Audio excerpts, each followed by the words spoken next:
The dream of a restored empire, Justinian's grand ambition. In the 6th century, the city of Constantinople stood as the beating heart of a world in transition, and at its center was a ruler with a vision unlike any before him. Emperor Justinian I envisioned a unified Roman Empire, stretching across the Mediterranean, restoring the glory of Rome that had faded over centuries of division and invasion. From his palace in Constantinople, he aimed to reclaim Italy, North Africa, and Spain from Germanic kings determined to bring these lost provinces back under imperial control. For Justinian, this was more than a quest for power. It was a sacred duty to God and to the legacy of Rome, a mission that transcended mere military conquest. His ambition was fueled by deep religious conviction and shrewd political strategy, blending faith and statecraft in pursuit of a single unified empire. Justinian believed he was God's chosen instrument, destined to bring all Christians, regardless of their differences, under his rule and guidance. The Germanic tribes, like the Ostrogoths and Vandals, were Arian Christians, considered heretical by the Orthodox Church, making Justinian's campaign a battle for religious as well as political unity. Reconquering these lands became a holy crusade, a struggle to restore both the faith and the empire to their former greatness. To achieve this monumental goal, Justinian needed a general of equal vision and extraordinary talent, someone who could turn dreams into reality on the battlefield. He found that leader in Flavius Belisarius, a military genius whose loyalty and skill would become legendary throughout the empire. Belisarius secured the eastern frontier and crushed the Nika riots, saving Justinian's throne from destruction and proving his worth as the emperor's right hand. With the east finally stable, Justinian turned his gaze westward, targeting the Vandal kingdom in North Africa as the first step in his grand campaign. In 533, Belisarius led a daring expedition and swiftly defeated the Vandals, proving that Justinian's dream of restoration was not just possible, but within reach. With North Africa reclaimed, the stage was set for the reconquest of Italy, the very heartland of the Roman Empire, and the next great challenge in Justinian's quest. A war of attrition. Belisarius, Vitiges, and the early campaigns. The struggle for Italy would become a brutal contest of endurance, strategy, and shifting fortunes. Belisarius, the renowned Byzantine general, landed in Sicily with his veteran troops, quickly securing the island as a vital base of operations. He then advanced north, capturing the important city of Naples after a determined siege. In 536, Belisarius marched triumphantly into Rome, where he was welcomed by the citizens as a liberator, bringing hope to a city long threatened by war and instability. Meanwhile, the Gothic leadership was thrown into chaos. King Theodahad was deposed by his own people, unable to inspire confidence or resist the Byzantine advance. Vitiges, a seasoned and capable warrior, was chosen as the new king. He quickly set about rallying his scattered forces, determined to defend the Gothic kingdom from collapse. In 537, Vitiges led a massive Gothic army to besiege Rome, surrounding the city and hoping to starve it into submission. Belisarius, however, proved a masterful defender. Using brilliant tactics and the loyalty of his men, he repelled repeated Gothic assaults, holding the city against overwhelming odds. After months of fierce fighting, the siege ended with the Goths forced to retreat, unable to break Belisarius's determined defense. Seizing the initiative, Belisarius captured key Gothic strongholds across Italy, culminating in the dramatic conquest of Ravenna in 540. In a desperate bid to save themselves, Gothic nobles offered Belisarius the Western crown, hoping to win him over to their cause. He pretended to accept, cleverly outmaneuvering them.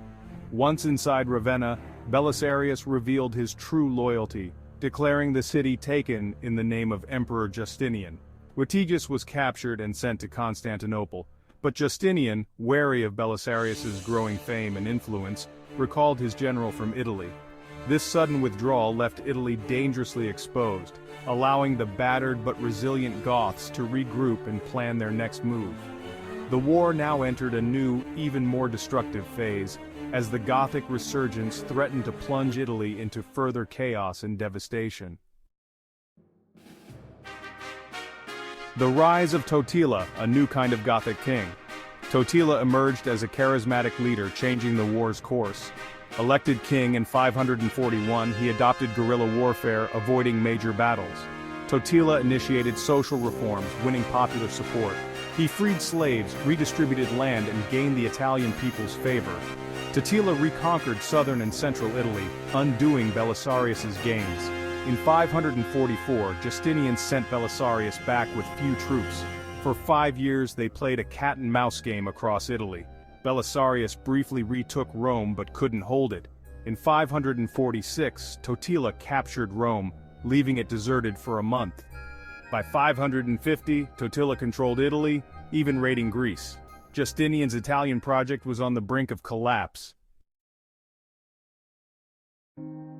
Italy in ruins, the human cost of a generation of war.